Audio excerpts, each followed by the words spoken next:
video I'm going to be showing you how to fit a splitter to your MG-TF.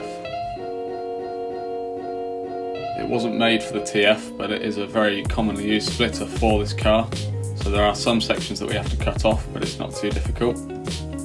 First, you want to make sure that all of the different parts of the splitter fit flush with the bumper itself, so there are certain sections that you have to cut off.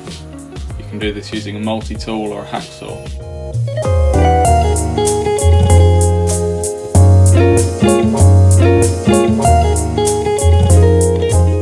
We then need to cut some triangles into the splitter itself so that we can bend the splitter to the shape of the bumper.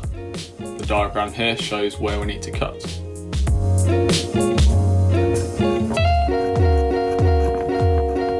And here's how the cuts should look once you've done them in all the correct places. As you can see, I've also pre-drilled the holes into the splitter so that once we use the self-tapping screws, they will go straight through the splitter into the bumper. I then attached the splitter to the bumper using masking tape just to hold it in place. And I also used masking tape to mark out the centre of the splitter and the bumper to get correct alignment.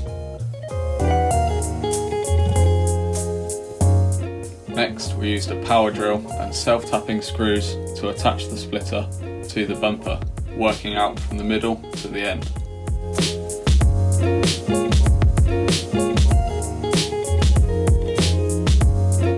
Here are the screws from underneath into the bumper. We then used the multi-tool or hacksaw to cut off any excess splitter from the edge before stepping back and admiring the work.